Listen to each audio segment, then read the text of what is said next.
Hey everyone, welcome back to Corporate Decoder. Today we are diving into ImmunoTech's latest financial report. After looking at the financial situation, it's pretty clear that there's some uncertainty about the company's future, almost like trying to predict if a paper airplane will actually fly or just nosedive. But before we get into the details, if you enjoy getting straight insights from corporate documents, make sure you're subscribed.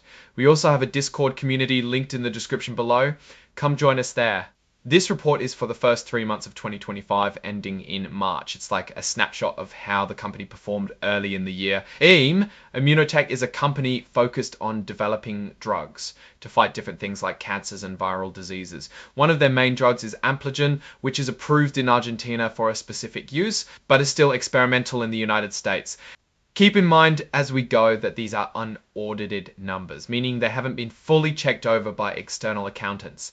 As of May 13, 2025, the company had a little over 76 million shares of its common stock. This number is helpful in calculating things like earnings per share. Let's dive straight into the financial statements. I'll try to break it down in simple terms. A balance sheet is essentially a snapshot of what a company owns assets and what it owes liabilities at a specific point in time. Then they calculate the difference, that is their deficit.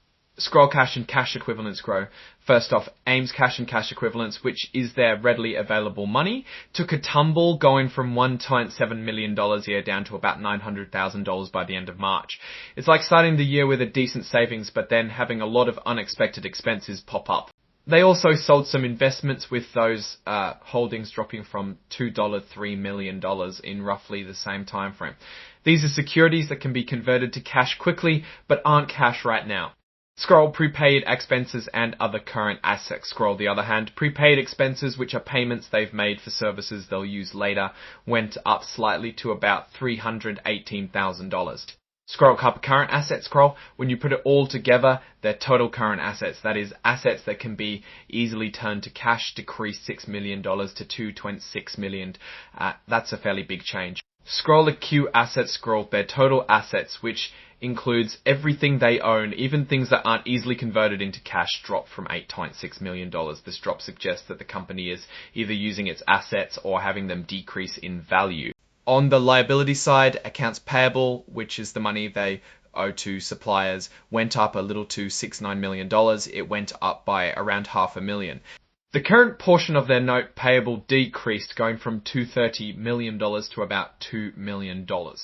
A note payable is basically a formal IOU.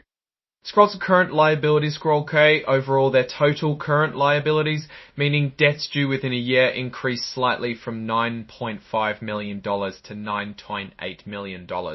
Total liabilities are now at $10.1 million compared to $9.9 million at the end of last year. The company has a pretty big stockholders deficit, which is an accumulation of losses. It got worse this quarter and now sits at $39 million, down from about $1.3 million at the end of 2024. This is what happens when you consistently spend more money than you make. It accumulates and now it's in negative territory.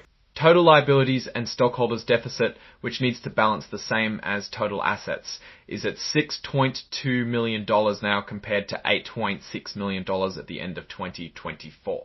Scroll consolidated two statements of comprehensive loss. Scroll. Alright, now let's look at what's been happening with their income statement, which shows their performance over the last 3 months. Scroll clinical treatment programs.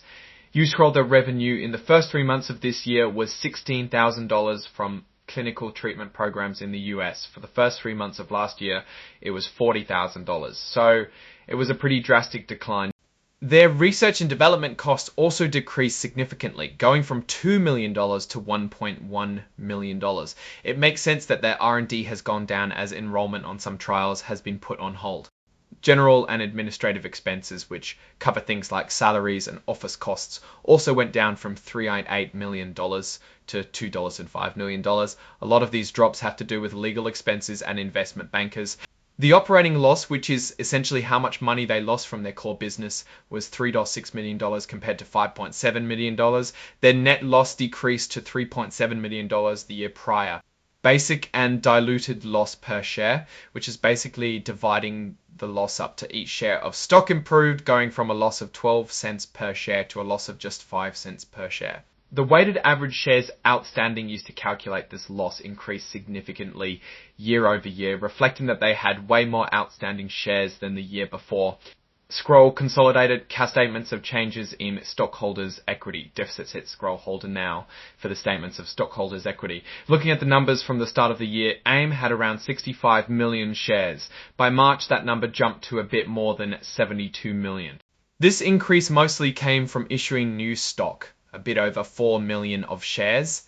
That brought in additional capital of around $660,000. They also gave out stock as compensation, which added another $60,000 to the capital, and to make it even more of a mix, they used stock to pay off debt, bringing in a little more in capital there. However, the biggest drag was that net loss, which took over $3.7 million out of their books. So when you add it all up, their deficits gets bigger, from a negative $1.3 million to a negative $3.8 million. For the 3 months ended March 31, 25, there was a net decrease in cash and cash equivalents of $83,000 versus $2,144,000, decrease of the year prior.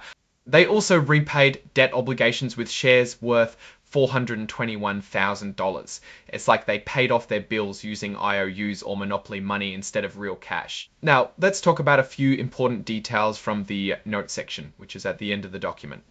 This section provides important details and clarification on those figures and gives context to some of the financials. First off, the company is straight up telling us that there is substantial doubt about the company being able to continue or going concern. They highlight that a big factor is staying listed on the NYSE American, which has certain equity requirements. The fact that the auditor explicitly says this is a major red flag. They also have a ton of Series A junior participating preferred stock, which means they could issue a ton of stock at any moment, but also that they haven't. The company also highlights the nature of their investments, mainly in Level 1 mutual funds. Level 1 basically means they're pretty easy to value because they're traded on active markets. The company also highlights a debt agreement including fees, interest, and triggering events. They also realized gains on marketable investments of $96,000 and used $421,000 in debt obligations with shares. The company also has something called a 2018 Equity Incentive Plan that allows them to give employees stock options. This plan has a maximum number of shares that can be given out, and that number can increase each year. As of March 2025, employees held options for a little more than 24 million shares. But keep in mind, these numbers don't include any recent equity transactions that might have shifted things around since then. That completes the deep dive into key areas of the report. Now, looking at these numbers more broadly, it's difficult to be optimistic about the company's future. Their limited revenues and increasing deficit are concerning, and their reliance on financing activities is unsustainable in the long run. The company needs to find a path to commercial success for their products to alleviate concerns about its ability to continue as a going concern. In the short term, the risks remain elevated.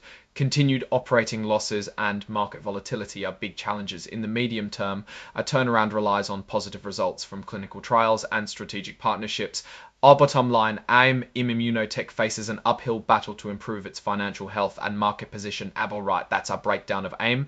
ImmunoTech faces an uphill battle to improve its financial health and market position. If this was valuable, hitting that like button really helps, and subscribe for more deep dives. Don't forget to check out the Discord in the description. Thanks for watching. See you next time.